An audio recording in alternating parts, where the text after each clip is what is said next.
Our story starts with a knock on the door. The door was later open, and two officers shows up. They inform the young Don-gu that his parents had passed away during a recent research project. He will also be transferred to an orphanage since he doesn't have any known relatives. The officer then adds that Don will be given a settlement of $5 million when he turns 18. They then hand him the documents, before the young boy signs it with teardrops falling onto the paper. After the procedure was complete, the two men said their goodbyes before leaving. After closing the door, Don was overwhelmed with emotions. His older self wanted to comfort him, but the young boy suddenly hugs his future counterpart and requests him to keep his promise of becoming a doctor. Don then wakes up from his nightmare screaming. He afterwards suffers a vicious headache and quickly looks for his medication, knocking a piece of paper onto the floor in the process. But a closer look at the paper shows that Don is currently diagnosed with malignant brain stem tumor. Don then grabs a pack of cigarette to smoke. Unfortunately, the carton was already empty, so Don could only gaze at the beautiful sea in discomfort. It's then revealed that Don is currently on a cruise ship, and we quickly learn he is now 21 years old,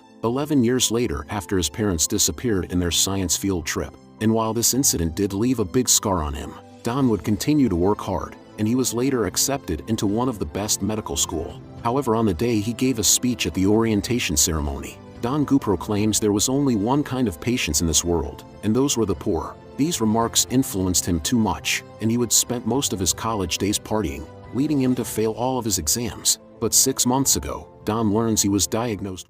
So he went to see many doctors for a different result, but in the end the outcomes were all the same. At that moment the rich and arrogant Don died, replaced by the real Don-gu who was humble and only have a few months left to live. So Don decided to travel to the DLK volcanic belt in the Indian Ocean, because he wanted answers at the place where his mom and dad disappeared. An attendant then notifies him that his submarine trip was ready. She also comments that the captain has something to say to him. The attendant later guided Don towards the submarine. As they had arrived at the place, the captain cheerfully greets Don and apologizes since he knows Don had already booked for a solo trip, but this people also wanted to come and he was told to not offend them. Michelle then offers Don more money to leave the trip, but Don expressed they can either share the submarine or her group can wait for the next dive. Michelle immediately got angry, but her friend Jerry calms her down and apologizes to Don. So as the crew hurriedly entered the submarine, they quickly made their way down to the depths of the ocean, while Jerry and his gangs were enjoying the spectacles and recording videos on their phone.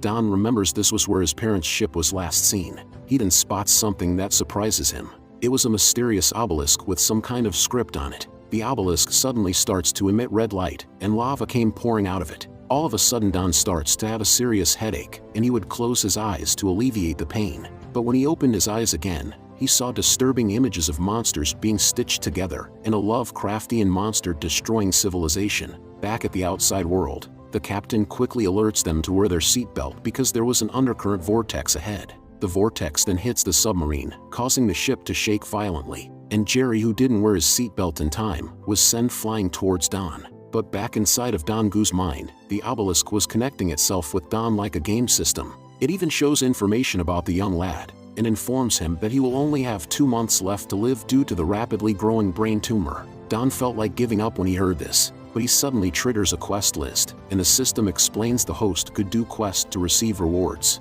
Quests are also divided into 3 levels. They were normal, hard, and abyssal, but he could only choose one at a time, and the quest list will refresh every 24 hours. Don was intrigued with the normal quest, because the reward was a drug that can extend his life for 5 days. Suddenly the obelisk presented him with a beginner's pack. An array of light was shot out of it, quickly transforming into a Lovecraftian beginner's pack. Although Don was afraid of it, he still tried to touch it. The creature then latches itself onto him, and sprayed hot liquid on his hands, melting his skin as a result. Don would then collapse from the pain. When he wakes up, he saw that the beginner's pack had shriveled up. His hands were now different. The obelisk explains he has received the ability called Calm Hands, which gives the user the hands of a skilled surgeon when it's maxed out. Don then questioned if the reason he was chosen was because it's related to his parents' research. The obelisk ignores his question and requests him to choose a quest. But since most of the quests were impossible to fulfill in his current situation, like how the abyssal quest wants him to dissect a ghoul within a week, Don asked if he could accept the quest later. The system says he could do that by just activating the system interface in his head to come back. Don then felt like his head was going to split, and he suddenly returns back to reality. Currently Jerry was flung towards him,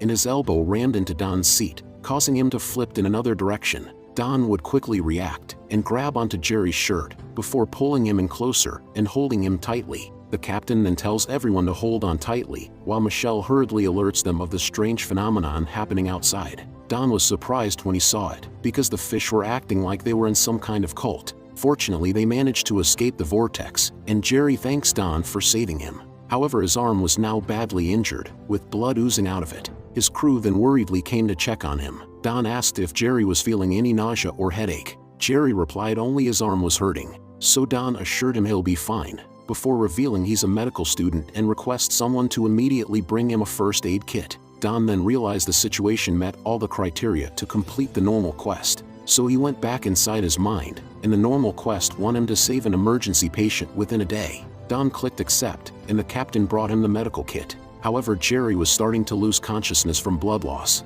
so Don advises him to do whatever it takes to stay awake. Jerry would blab about being a streamer and how he's a massive foodie. Don would take this time to inspect Jerry's injury, and found he had an open fracture wound in the forearm. Don would use his new skill Calm Hands to swiftly stop the blood flow with the tourniquet, before bandaging the wound up and making a handmade cast for Jerry. Jerry once again thanks Don for saving his life, but Michelle questions why Don didn't fix his fracture directly. Don explained equipment, otherwise he'll just make it worse. Michelle went silent when she heard this. Jerry then exclaims where was his phone. Don noticed it near his feet, so he bends over to pick it up, but Michelle would snatched it from his hand. However, the phone seems to be wasted because they couldn't turn it on. Jerry was disappointed since he risked his life shooting that footage. Don then hurriedly inquires if Jerry saw anything. Jerry expressed he was thrown away before he could spot anything. Don instantly calmed down when he heard this. A short while later, Derek tells everybody to look up, because they were now nearing the surface.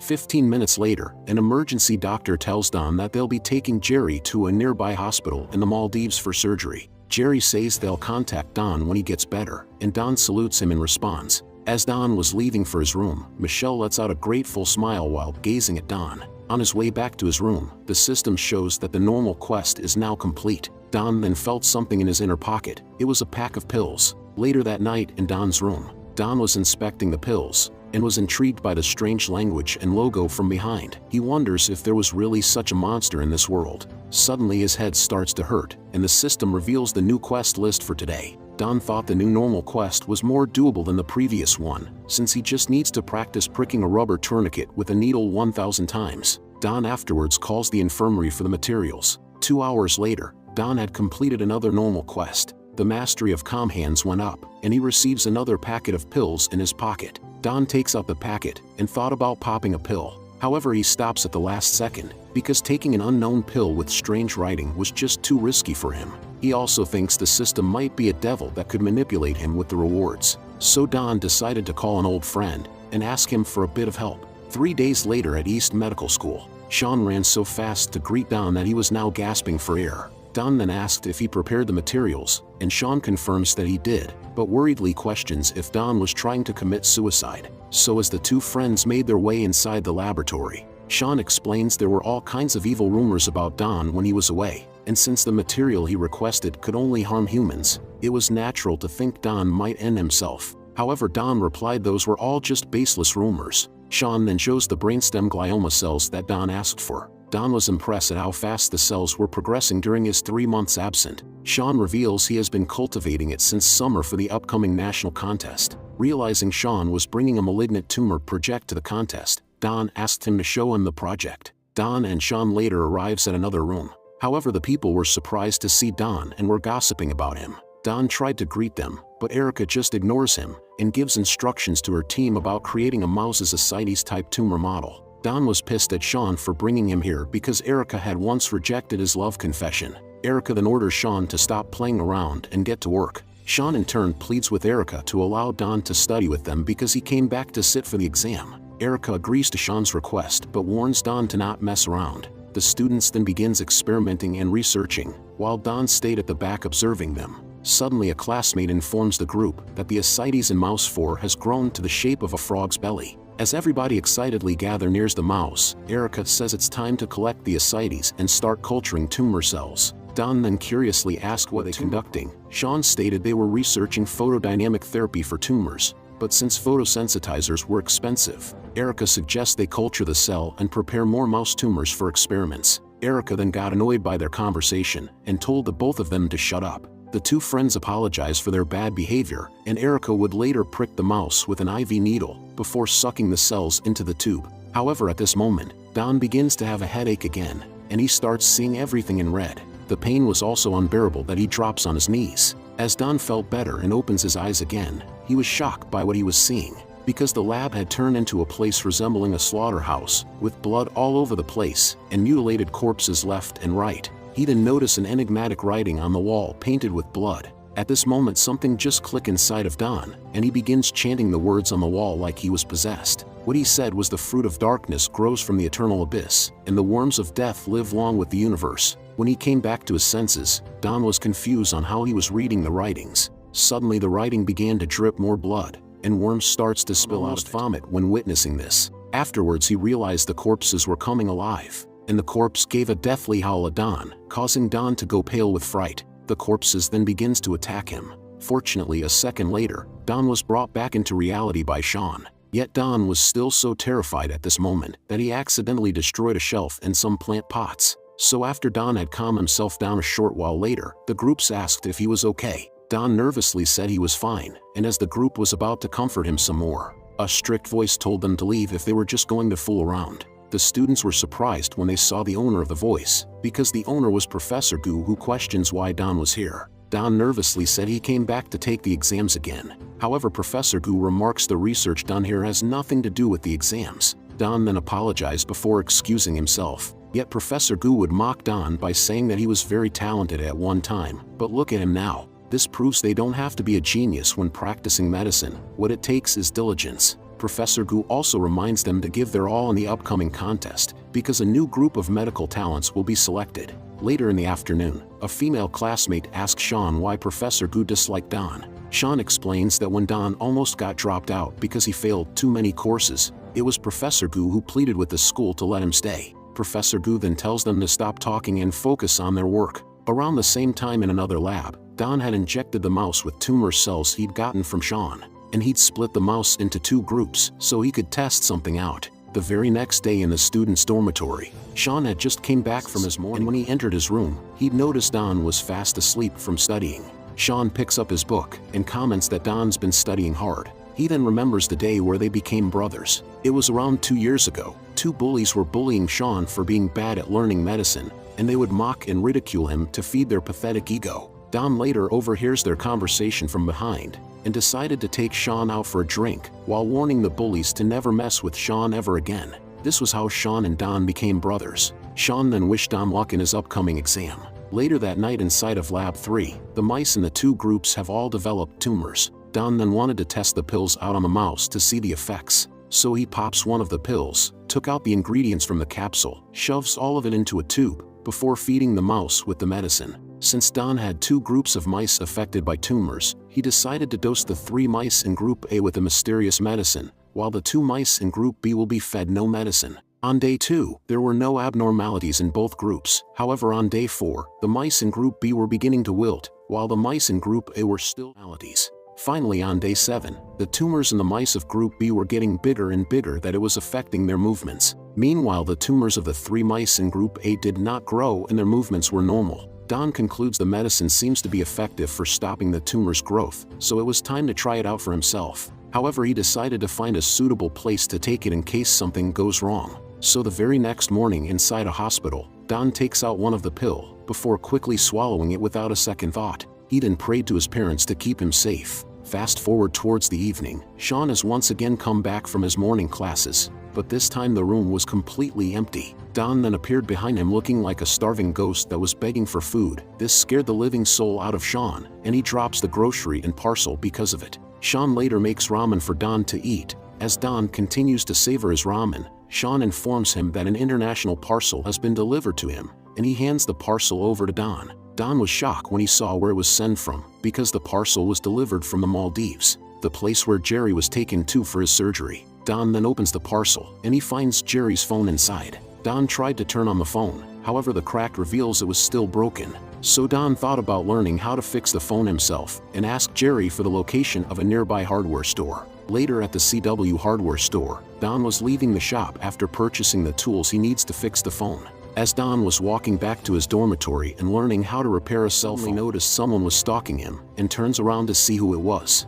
Don saw a shady-looking man that was smoking a cigarette. The shady-looking man could feel the intense stare of Don, so he turns around to avoid suspicion. This ultimately made Don stop suspecting the man. Later that night inside the dormitory, Don had just finished repairing the phone, and he was successful in turning it on. He then found the submarine video, and he starts to watch it. As the video reached the part where the underwater vortex had appeared, the following scene of the video had shocked Don to his core. Because there was an old sunken ship at the depths of the ocean, Don recognized this ship to be Seabird, the ship which his parents were on when they disappeared. Suddenly the phone starts to shake because Jerry had dropped it. The video then shows what Don was doing while he was stuck in the system. He noticed something, but he couldn't hear what he was saying because the others were too noisy. The video then stops because the phone was broken. Don decided to rewind the video and turn up the volume so he could catch what he was saying. Don then hears himself chanting, "The fruit of darkness grows from the eternal abyss, and the worm of death lives long with the universe." Don immediately pulls the earphones out of his ears when he heard this, and he starts to realize something scary, because the writings he saw in his illusion had the same meaning.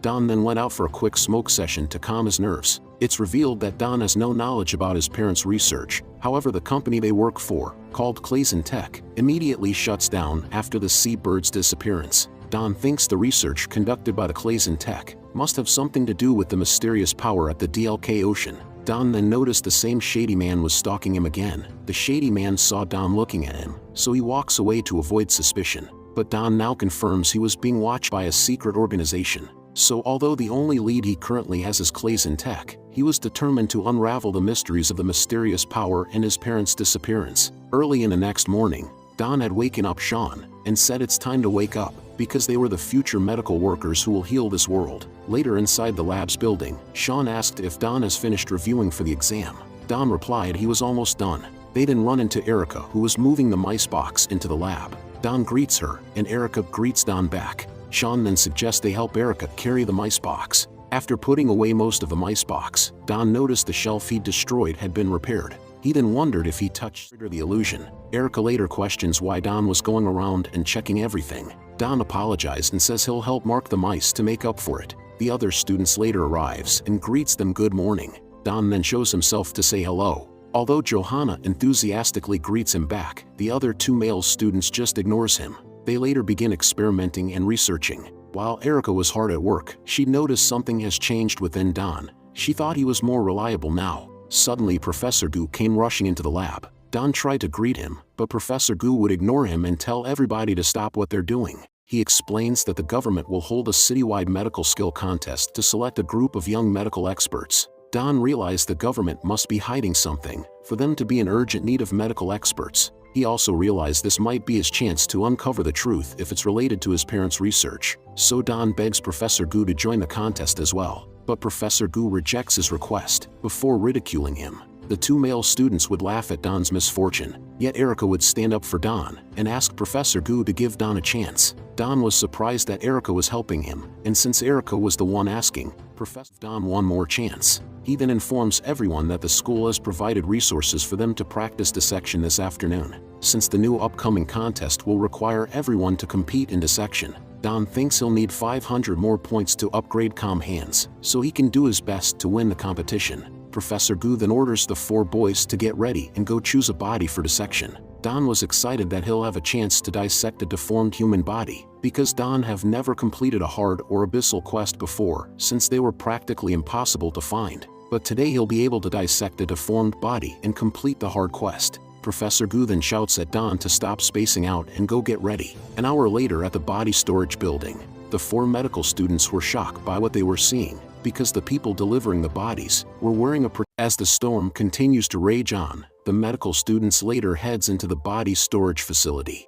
While discussing the types of bodies they'd want, Sean reveals he doesn't want a damaged body, yet Don insists they should find and choose a deformed body instead. Harvey enthusiastically agrees with him, because a deformed body isn't easy to find, and it's also better for their training. Suddenly the hazmat people from before came out of the storage room. After delivering the bodies, Don had a bad feeling when he saw them, and when one of the men walked past him, Don noticed the man had a crazed look within his yellow eyes. This weirded Don out so much that his jaw dropped, yet Harvey would snapped him out of it before they had to obtain their bodies. They then met with Professor Chui and obtains his permission to acquire a body. After entering into the storage room, the crew was shocked by how many new bodies there were. Yet Harvey was fired up, and they soon choose one of the boxes. But after opening one of the boxes up, Harvey was surprised by what he saw, and Don was also shocked when he came over to take a look, because the body had a deformed hand. Harvey thought they were lucky to have found a deformed body on their first box, but Don felt like something wasn't right,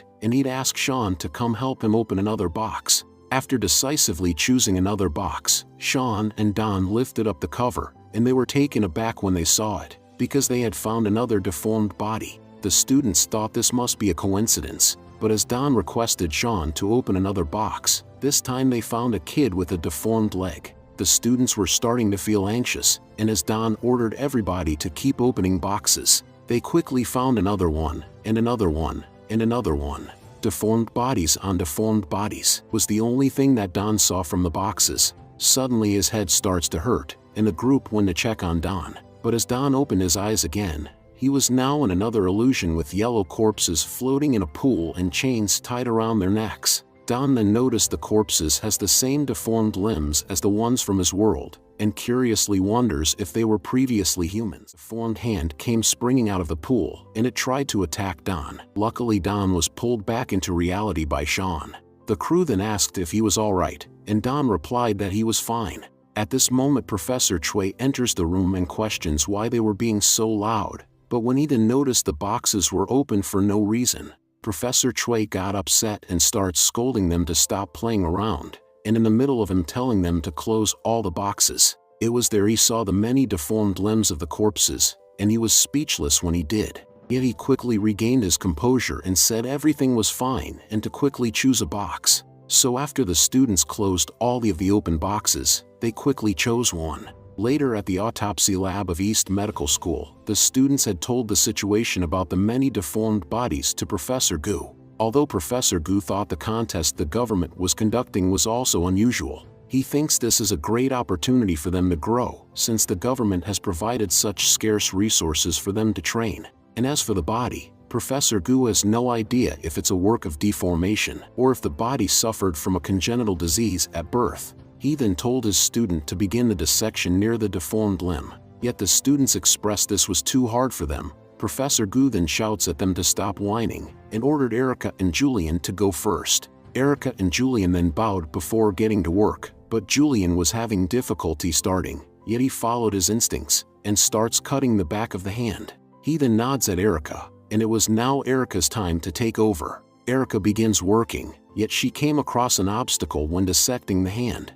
She'd realized she can't feel the superficial fascia when cutting through the skin of the hand, but Professor Gu advises her to keep going, and Erica nodded. But Gu came spewing out when she applied more pressure. Don worriedly told her to watch out, and Erica tried dodging from the dark goo. Pulled her out in time, and the goo landed splat on the floor. Don then worriedly asked if she was okay, causing Erica to blush. Yet Professor Gu was annoyed and told them to act more professional. Don then apologizes while feeling flustered. Afterwards Professor Gu checks on the dissected hand, and realized it could be a subdermal cyst. Professor Gu then asked them to keep going, so after a bit more of cutting and dissecting the hand, they managed to peel apart the skin on the back of the hand. Erica then announced they were complete with finding the superficial fascia, and Professor Gu said they can stop at this part, before reminding his students to stay calm when doing dissections. Next it was Don's turn to try. Erica gave him the scalpel and told him to go for it.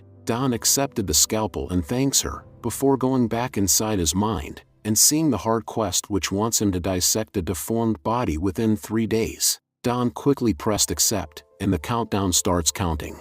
He then picked up a surgical scissor and starts pulling the superficial fascia. It was here he'd realized the reason why Erica didn't feel the superficial fascia when she cut the hand open. It was because the superficial fascia was twisted and mixed together due to the deformation. Erica then curiously came over to see, and concludes that Don's theory might be correct. But because the two students were so close to each other, they turn away in embarrassment. Professor Gu also thought Don might be onto something, and wanted him to prove his theory. Don earnestly accepted this request and activates his calm hand so he could straighten out the superficial fascia. Don was swift in his actions, and since he did everything with such precision, some of the students were cheering him on, while others were amazed at how well he was performing. Julian was the only one jealous at Don's abilities. Soon the twisted fascia was straightened out, and Don tells Professor Gu that there's a lot of fluid in the fascia, so it isn't a subdermal cyst. Professor Gu was satisfied with Don's answer and asked him to keep going. Don states the veins should still be in their original position but is now twisted and folded. He then decided to cut the superficial fascia open to show them.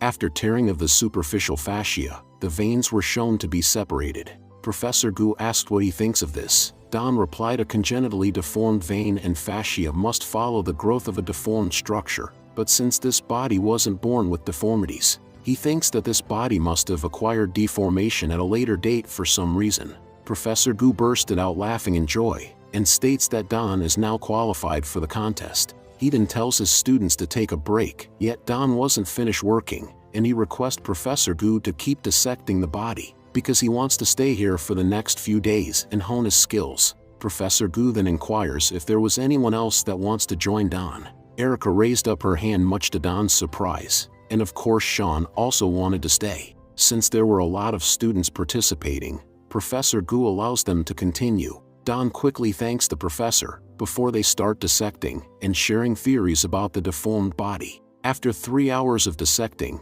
Don has only completed about 10% of the quest, and he was starting to feel tired, but Don still wanted to continue, yet Sean suggests they should take a break. The other 3 students then arrives, and Johanna brought them their food and shyly urges Don to take a break. Sean then gave a pitiful look and once again insists they should take a break. Don heaved a big sigh and decided to go have dinner. However, when they left their autopsy room, they were surprised by how many students were preparing for the contest. Erica then remarks that they weren't the only ones working hard, before saying her goodbyes and heading to her dormitory. Half an hour later of eating their food and relaxing, Don and Sean were ready to get back to work when they suddenly overhear 2 students talking about an outbreak of some epidemic. Of course, they didn't think a mass deformation of bodies could be a sign of an epidemic, but they did think the government must be conducting a secret experiment that went wrong. Although Don and Sean felt a chill ran down their spine, they quickly got back to work with the help of Erica. And on the 3rd day with 14 minutes remaining, Don had carefully detached the liver from the deformed body, and he was able to remove it before handing it over to Sean. The system then notifies him that he has completed the hard quest, and he will be rewarded with 1 atlas of mutilated structure. Don was relieved that he finally completed the quest, but his head starts to feel dizzy, and Erica asks if he was alright. Don says he's just tired from all of the dissection and he'll recover after a bit of rest in his dormitory. Don then leaves the medical building and heads to his room so he could claim his reward. Later at the student's dormitory, Don could feel his mastery over the calm hands had improved by a lot, and it won't be long till he reached the 3rd level. Don then enters his mind and accepted the reward of the hard quest, but suddenly felt a pang of pain and unknowingly finds himself in the mysterious domain of the system again. The obelisk afterwards starts glowing, and it shot out a hologram of an atlas. The atlas depicts the thoracic structure of some sort of primate. Don touches it and learns the hologram has the function to zoom in and zoom out. So after resizing the image to his liking, Don noticed the weird text below the illustration, yet he was having a hard time putting it all together, when he abruptly realized there were many words that had the same characters as the labeling points. So using the artwork of the body combined with the labeling points, Don tried to decipher the meaning behind the atlas, yet only recognizing a handful of words was meaningless when trying to decode an entire paragraph. However, Don did notice the writings were written in an oddly rushed manner, and he could sense the shock and panic from the person who wrote this. Don again felt a sharp pain, and this time he sees a banyan tree in a foggy area. He takes a closer look, formed kid climbing up the tree. Don then noticed something even more disturbing, because beneath the tree was a pile of deformed bodies. Suddenly the deformed kid fell from the tree, and Don tried to catch him, but he fails to do so, and the kid's blood splashes onto Don's face. Yet Don was shocked to his core when he saw who the kid was, because the deformed kid was actually him. Don then came back to reality screaming from the top of his lungs, scaring Sean who had just came back. So after Don apologizes to Sean, they later ate some ramen together. A bit later, while Sean was cleaning up his dishes, Don remembers about seeing the banyan tree in his illusion from an advertisement somewhere. So he quickly found it on his phone, and also finds out the body he dissected today was the body of the party secretary of Banyan Village. Don thinks the origins of the deformities might have come from Banyan Village, and suspects that all the new bodies they received was from this village as well. Yet it was too risky to go there himself. Luckily, Don found a phone number on the Banyan Village tourism page, and he quickly told Sean that he'll be going out for a bit. Later, at an urban area around East Medical School, Don had came to a convenience store and had purchased a throwaway SIM card. He then stood under a lamp post before inserting the SIM card into his phone. Don quickly took out the Banyan Village's number before trying to call them. Miraculously, the phone wasn't out of service, but after a while of waiting, Don was starting to lose hope when suddenly someone picked up the phone. The person on the other side began talking, but Don couldn't hear anything because the streets were making too much noise. Don decided to change his spot and quickly found a more secluded area. Don then heard an eerie and disturbing voice that said, "Help me," which causes him to jump back in fright. Yet Don quickly regained his composure and once again listened. The deformed person on the other side begs Don to save him because he doesn't want to die. Don hurriedly asked if he was alright, but the man uttered the things in Banyan Forest before the phone call was cut off. Don starts to realize that things were more serious than he'd imagined, and as he's about to leave and ponder about his next plan, a man with dark glasses calls to him, and Don noticed this man to be his stalker. The man asked Don to hand over the files, but Don was confused by what the man meant, and states that he doesn't have the files. The man then warns Don that he could end up like his parents if he doesn't listen. Yet Don lashes out and expressed the man must be a staff of Clayson Tech, and that Clayson Tech should be held responsible for this. However, the man revealed that Clayson Tech wasn't the one who caused his parents' death. But Don didn't believe him and announced that he'll expose Clayson Tech to the world, while also snapping a few pictures of the man. Suddenly, a middle-aged woman slammed her doors open and told the both of them to stop making so much noise. The man then bids Don farewell and hopes he changes his mind before the man took his leave. Meanwhile, Don learns that Clayson Tech has been monitoring him since his parents' disappearance, and that Clayson Tech thinks he has the mysterious files they want. Don later arrives back at his dormitory, but Sean quickly slams the door in his face to inform him of something important. After apologizing to Don for his rash behavior, Sean tells Don that the competition was moved up to tomorrow. So while Sean prayed they will do well, Don was determined to find out some clues tomorrow. The next day, in the municipal stadium of East City, after Professor Gu gave everyone their competition ID, he was greeted by a friend called Professor Yu.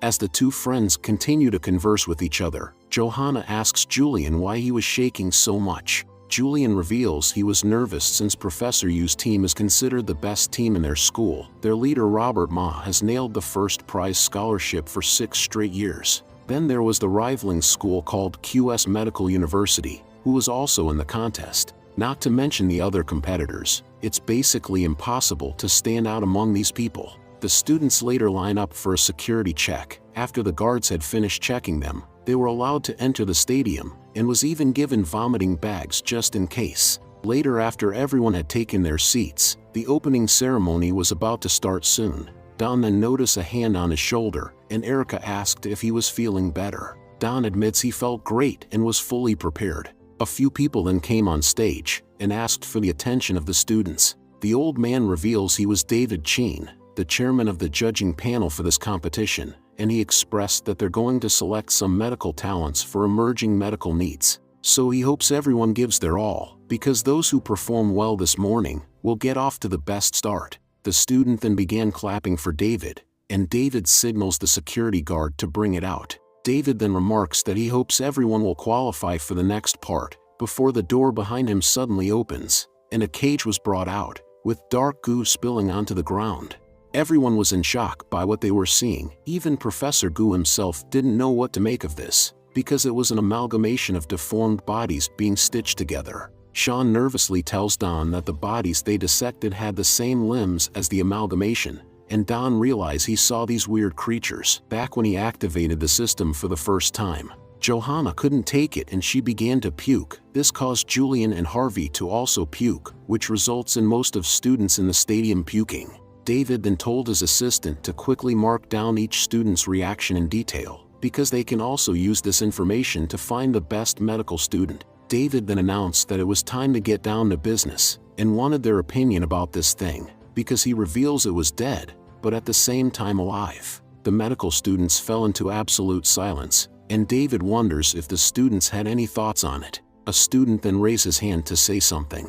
Julian reveals it was QS Medical University's best student. Jake wanted to know if that thing was really alive, and John Yang asked if they stitched that thing together with different body parts. However, David said they didn't stitch it together, and it could still be alive and even grow. David then turned to East Medical School students and asked if there was any questions. The security guard then gave the microphone over to Robert, and Robert awkwardly took it. Robert unfortunately replied he has the same question as QS Medical University. Jake gave a smug look at his rivaling school, and David disappointedly asked if there was any other universities that wanted to give their opinions. Suddenly Don stood up to confirm something, but the students from his school would quickly gossip bad things about him. Luckily his friends would come to his defense, and David wanted to hear his thoughts on this thing. Don confidently stated that it looks like a banyan tree. David was surprised and wanted to hear more from Don. Yet Don asked if he could take a closer look. David naturally allows it,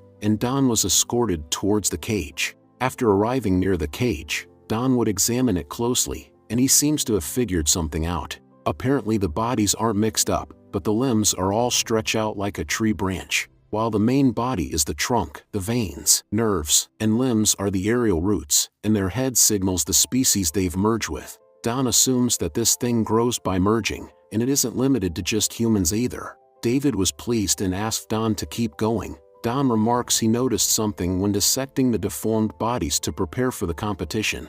The boxes that contains the bodies came with a solution made of white lime water, and people normally apply whitewash on trees to eliminate bacteria, fungi, and bugs. So the white lime water was probably used in the same manner, to keep that thing from merging with other microbes and grow. David was impressed with Don's theory and wonders what he thinks about the status of that amalgamation. Don requests to enter the cage and check a bit more. David was boldness, and quickly ordered someone to bring a mask and gloves for Don. After putting on his gloves and mask, Don fearlessly enters the cage, but the security guard quickly locks it, and his friends hopes nothing bad happens. Don then inspects it carefully, and could see the cornea has turned turbid, which means that this thing is dead. But Don wanted to confirm something and moved his hand in closer. The eyes of the monster then reacted, and it starts screaming words like help. Don was surprised by the sudden cry for help, but noticed that this thing has the same sound as the man who answered his call from Banyan Village. Suddenly the eyes of all the creatures lit up, and they cried out words like, "I'm not dead. Why? Ow, that hurts. Help me." And no. All of the students in the stadium at this moment were terrified, and Johanna couldn't bear to look at it. Don realized that he caused this thing's eyes to dilate and start bawling. So if he reached his hand in close and gently cover this thing's eyes, Don was able to calm it down. The whole stadium was surprised, and even David himself was left speechless for a bit. Meanwhile, Don continues doing the same thing to a few more heads, before David calls for him to come out. David then wonders if Don could answer his question now. Don confirms that they're 100% dead. However, this creepy merger has given them life as a new species, and the bawling only proves that they were once human, but they're far from the revivification that they know of. David was amazed by Don's answer, and couldn't help but clap in admiration.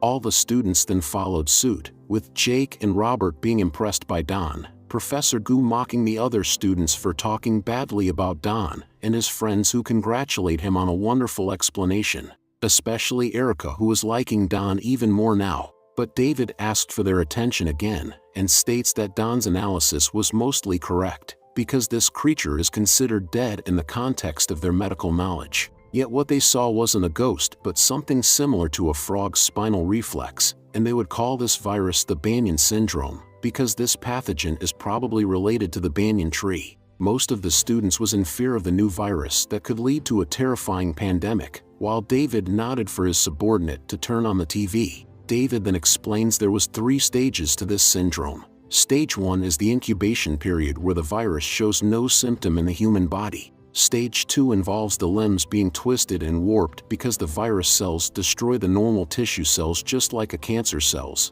yet patients can still be saved if their limbs are amputated in time. David expressed the deformed bodies given to the students were also in the second stage, however they failed to get proper treatment in time and died. There's also no supportive data for matters including postoperative recurring and the lifespan of the patient, so more clinical research is needed. Finally, stage 3 is a period of significant deformities and ulcers are seen everywhere except the head.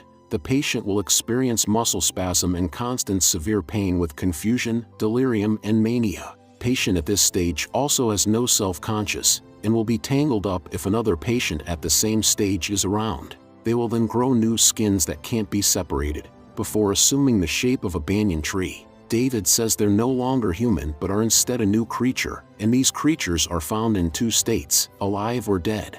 A living quasi-banyan can merge with other creatures to grow and secrete black fluid which are highly contagious. Anyone exposed to an active black fluid will be infected, and they will soon reach the 3rd stage. The students then see 2 scientists experimenting with the living quasi-banyan. The scientist would take a mouse and put it in the cage with the creature. The creature's hand would then start to move forward, before aggressively grabbing onto the mouse, with active black fluid infecting the mouse, causing the mouse body to twist and turn, before it dies with a deformed body. The students were terrified of this scene, and David explains that these creatures attract other mergers by making sound, so stay calm and get away immediately when you see them. Now that David has finished talking about the living quasi-banyan, he starts explaining about the dead one that Don made contact with earlier. If they put the creature in a vacuum lab within an hour and a half, the creature and the black fluid will not be contagious anymore, yet its unconditional reflex will occur whenever other creature comes close.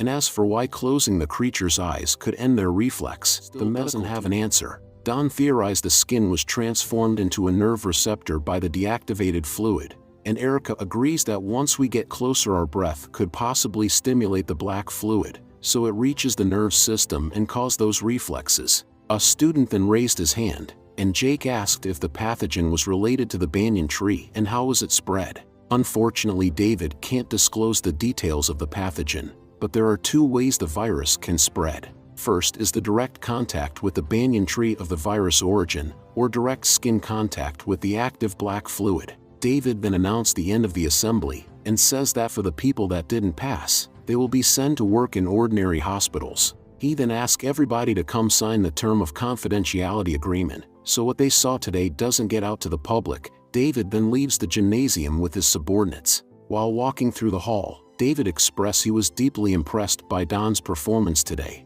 and his subordinate insists they should do their best to recruit him. David agrees because finding talents like this are rare. However, another subordinate who had just finished checking Don's background informs David of Don's partying habits in university. David was upset Don had changed. A while later, after the confidential documents were signed, we learn that Don, Erica, and Sean made it through the first round.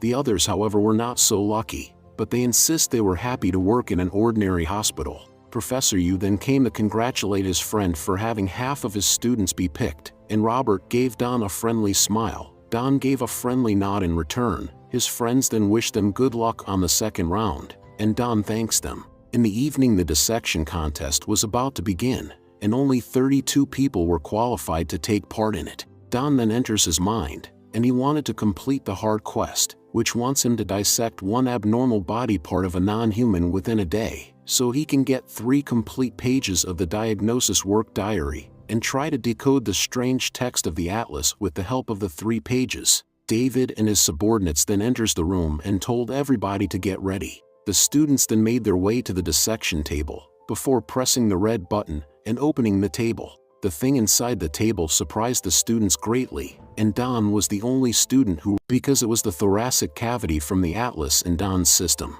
The odor of this thing was also very strong, that even a large amount of formalin couldn't mask its scent. Sean then asked if this strange body was infected by some kind of other viruses, but Don revealed it could possibly be the body of an aberrant creature that resembles a human. His 2 friends were surprised when they heard this, But Don paid them no mind and begins touching the skin of the mysterious creature and learns that the skin was very thick. But since they've never seen anything like this before, the students were wondering on how they were going to dissect it. Yet using his knowledge of the atlas, Don was formulating a plan to cut this body open. Suddenly David asked for everybody's attention and announced that they'll only have 2 hours to complete this. Many of the students were complaining about the short timer to dissect this unfamiliar body, but Jake told his group to stop moping and start dissecting like they usually do. Gradually everybody starts to work, but when Robert glances at Don's team, he'd noticed that Don was still doing nothing. David also saw Don's inactivity as well and hopes that Don doesn't disappoint him. Meanwhile, Jake and his group was having a hard time cutting through the body's skin. They begin sharing ideas on how to solve this problem, and Don was enlightened by their words, so he quickly enters his mind and accepted the hard quest. He then took a scalpel before slicing the skin of the body and explains that the outer layer has nothing but tough cuticles, and the sliced skin proves this theory because it doesn't have any veins or superficial fascia connected to it. Don then requested his friends to remove all of the cortex here so they can see the bones. They obviously agreed to his idea, and the crew began to work on the body. Slowly but surely they were making progress at their own pace. The large screen then broadcast what Don was doing, and most of the other students couldn't believe Don was straight up dismembering the body. A short while later, they have finally found the sternum. Erica was surprised by how thick it looks. Don then asked Sean for a rib plier, and Don tried cutting the ribs with it. However, it proves to be too hard, so Don requested Sean for a bone saw instead. They then start cutting through the ribs on each side, and after a while of this arduous task, they successfully detached all of the ribs from the sternum before Don rips it out from the body. However, they were surprised by the elasticity of the muscles from the sternum being pulled out. Don then took a closer look at the sternum and realized it was covered with nerves and veins. Yet they continue to be shocked when they saw more delicate tissue and organs inside the body, because with bones being tough as armor protecting all the fragile stuff inside the body, Don thinks this creature is born to be a killing machine.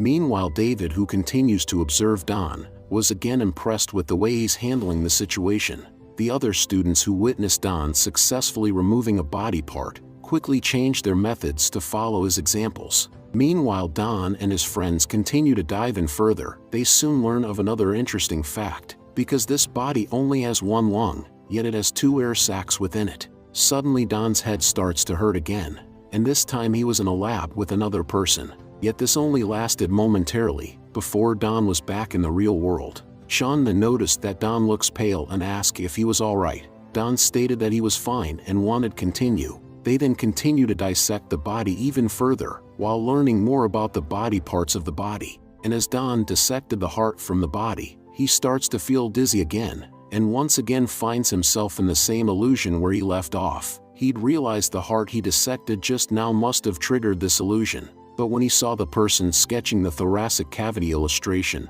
Don realized that this person must be the author of the atlas. Yet the author's hand seems to tremble when writing the same sentences he'd rush. Suddenly Don's eyes begins to glow because he look at the writings, and he starts chanting, "They're better than us, they're better than us," which could agree that these aberrant creatures' body was definitely better than humans, and this snapped Don back to reality. Sean then shared that these creatures' body are like genetically modified biochemical soldiers, and Don curiously asked David about their intelligence. Yet David said he will share it with them at another time, before announcing that there was only 15 minutes left. Half an hour later, after the dissection contest was finished, David came in to inform them of their results. East Medical School, Sean, Erica, Don, and Robert have made it through. Meanwhile, from QS Medical School, Jake and John have passed. Finally, from East University of Chinese Medicine, only Daisy Jiang was selected. Now that the results were given,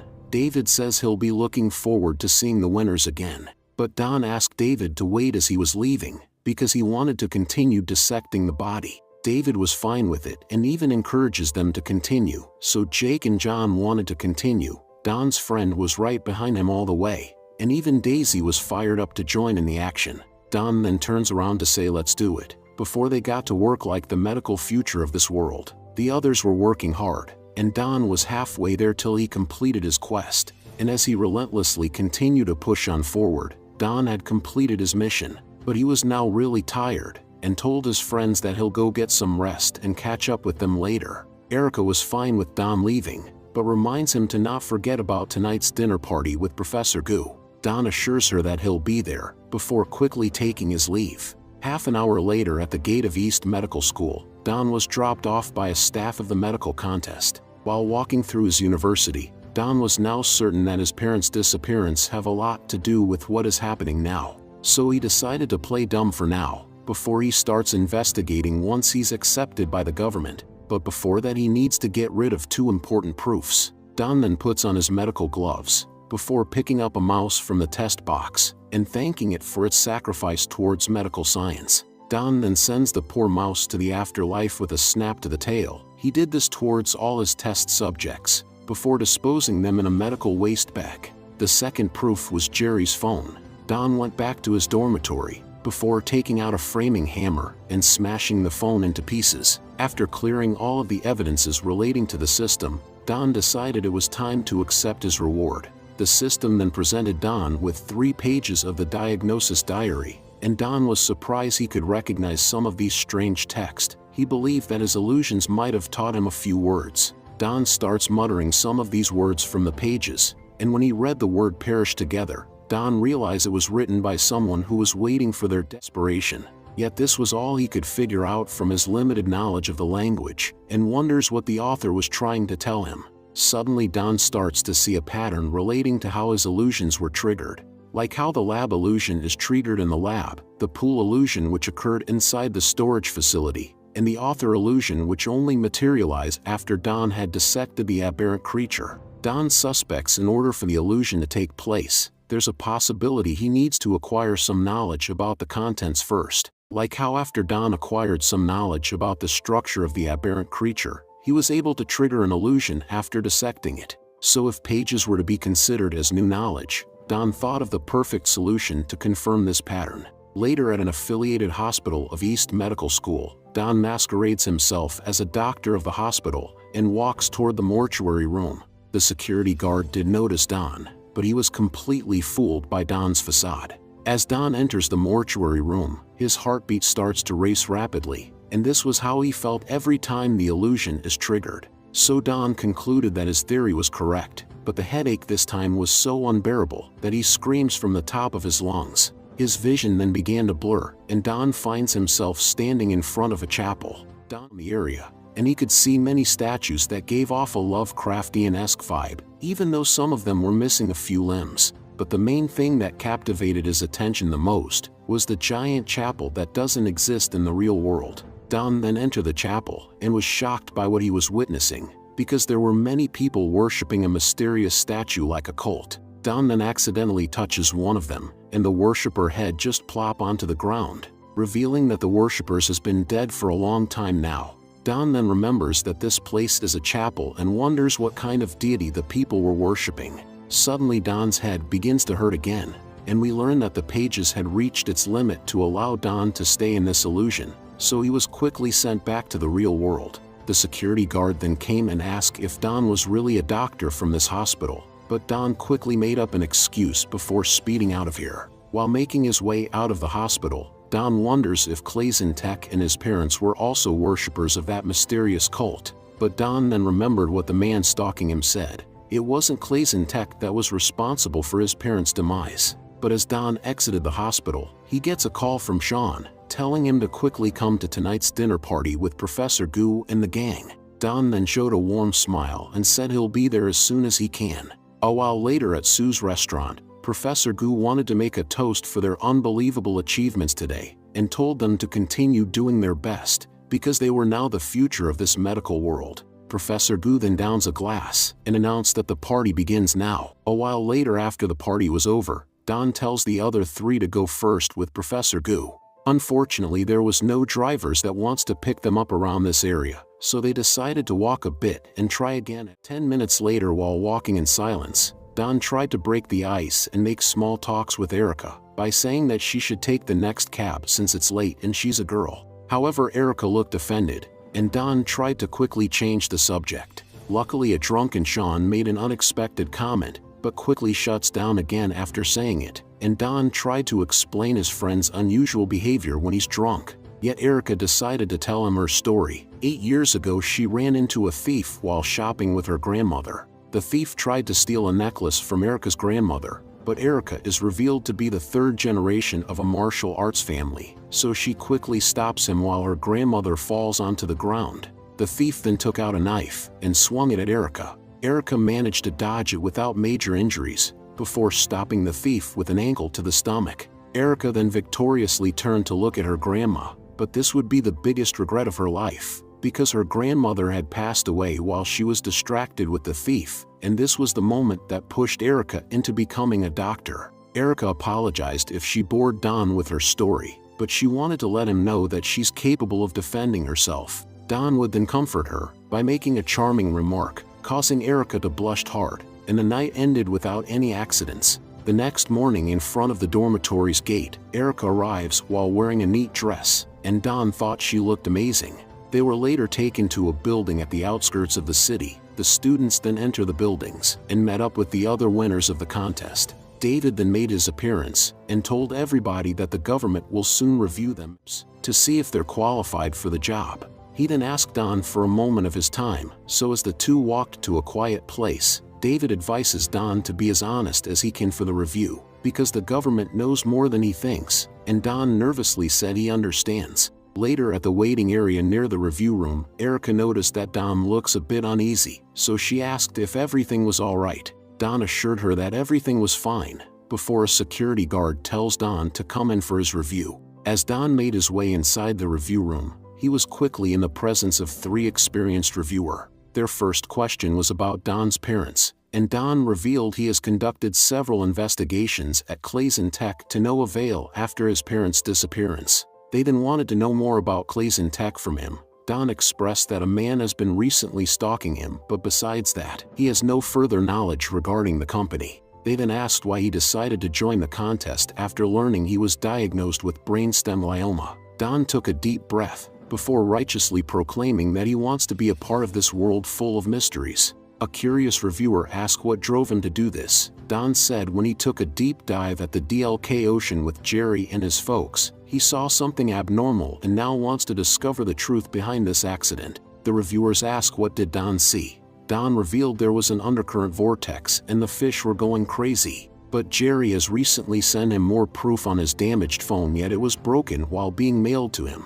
The reviewers said they'll send someone to get it from him later, before asking more questions, which Don answered while only twisting some parts of the story. The reviewer then asked him to look at the screen, as a medium-sized TV was slowly ceiling. Dark and gloomy images of different variations were shown without any hints of life from them. Don felt like all of these images were hypnotizing, and the reviewer told that they're gonna ask him some questions, and he's going to focus on the screen while answering yes, no, or not sure. Don nodded that he understands, before they ask him if he thinks there are devils in this world. Don replied yes, and the quiz kept going on for quite some time, before Don starts seeing a memory from his childhood.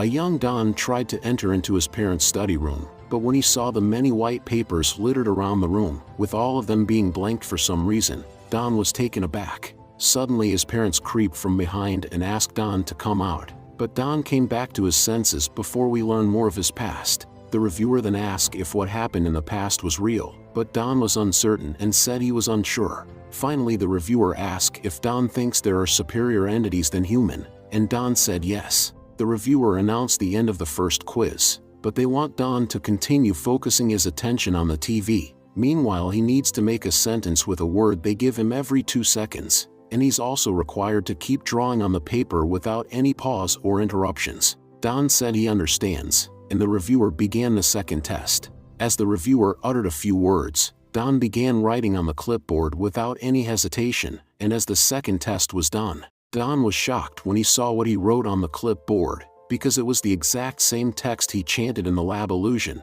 The fruit of darkness grows from the eternal abyss, and the worms of death live long with the universe. Don began sweating in fear, and he starts seeing more of his memory from the past. His parents was much different than he'd remember them to be, and as he'd noticed the red glow which emitted from the study room, Don felt a dreadful feeling running through every inch of his skin, because those white papers, which were originally blank, now had those strange text all over them.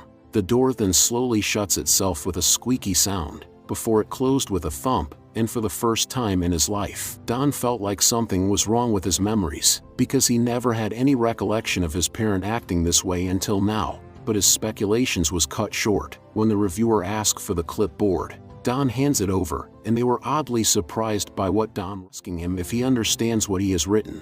Don reveals he once saw this markings in his parents' research room, but never really understood them since his parents never shared anything about their work. Of course, he lied about seeing the marks in his parents' reading room, but for some reason Don felt like this fake memory felt strangely real. The reviewer then discussed with each other for a bit, before concluding that Don's review was now over and he can leave. Don thanks them, but judging from the reaction they gave when they saw his drawing, Don knew for a fact that they know about those strange texts. But as Don came out of the review room, he was again taken by the security guard for a quick interrogation session.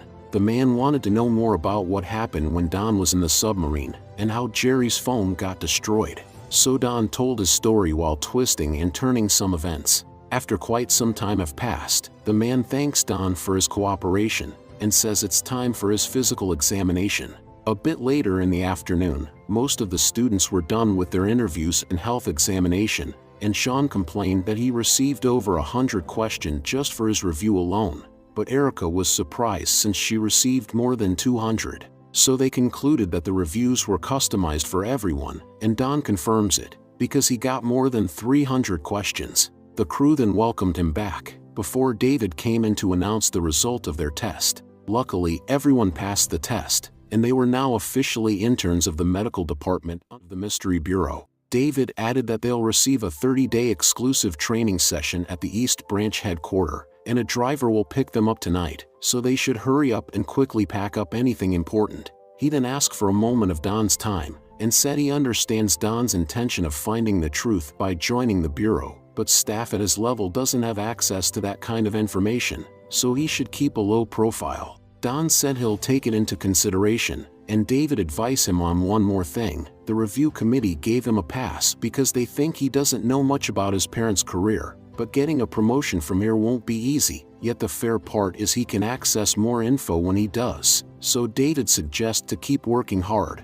before he says his goodbyes. Later that night inside the building, David was holding a meeting with his colleague to talk about the newcomers. David said Robert and John were elites at their school, but at the Mystery Bureau they can only hold ordinary positions at best. Meanwhile, Jake is better and he could be a fine attending physician with some proper training. Daisy, on the other hand, is an amazing girl that could also be something too.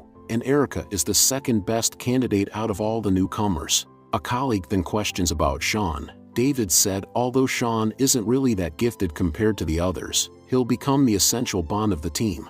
Now that they've covered 6 of the newcomers, most of their discussion should revolve around Don as the #1 candidate. One of the colleagues was surprised by how highly Don was rated, yet the only one he fell short on was the agreeability category. Although this might be the case, David expressed that Don was still rated highly in the genosis category, which is a characteristic that helps a person have a deeper understanding of the world, and it's easier for them to think outside the box. Yet great genosis isn't necessarily appreciated here at the Bureau, because insanity creeps in once you abandon logic and reason.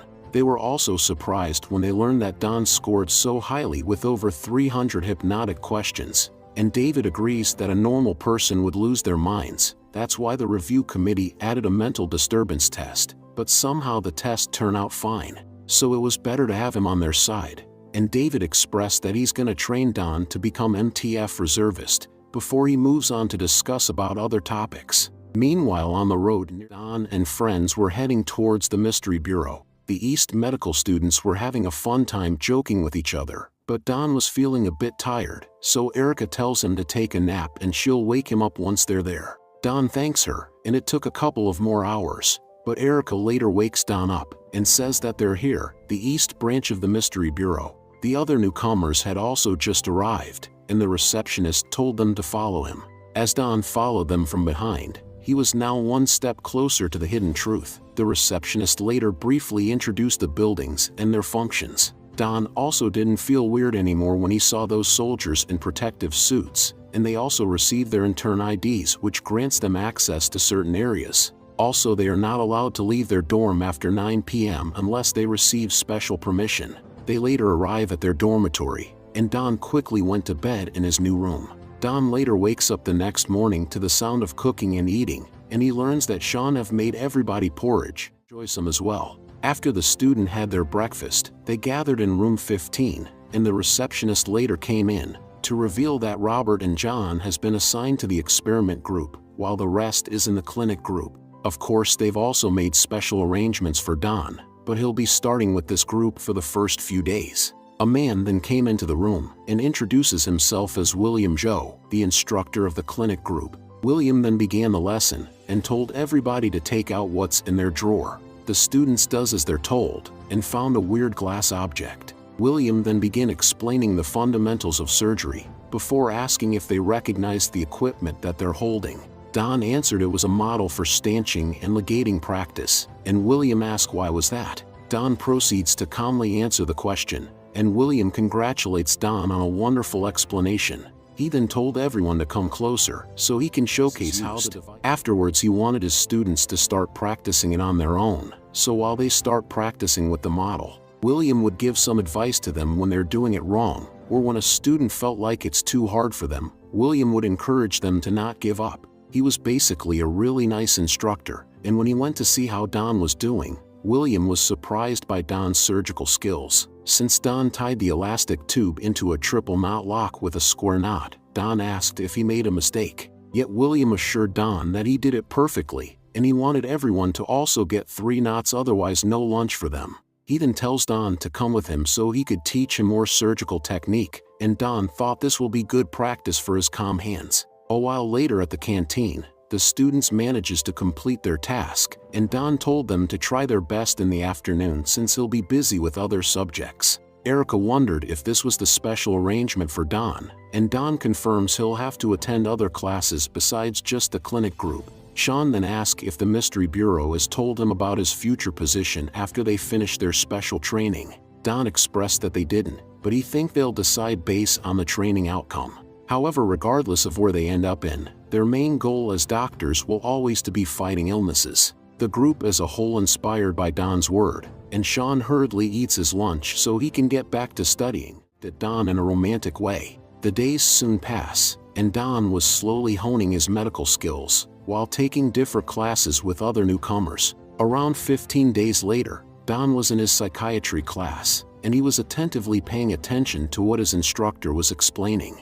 After the class ended, the psychiatry instructor wanted to have a word with Don. She specified that Don was really gifted, and she hopes that Don could provide some assistance when they're on a field trip. Don accepted the instructor's request, but feels like he keeps getting requested to help in the field trip, like how another instructor wanted his assistance as well. So Don was definitely curious about the position he'll be assigned to. The very next morning in room 15, Sean begs Don to stop practicing his surgical skill on his food, while Erica was impressed by how meticulous Don had stitched the banana. Suddenly the door opens, and William asked if they were up for some. Everyone, welcome to my channel. If you want to see part 2 of this manhwa, make sure to comment on this video, and also if you want to know the name of this manhwa, you can see here, and also if you want to see more this kind of video, you can see here, and don't forget to subscribe our channel to see more exciting videos.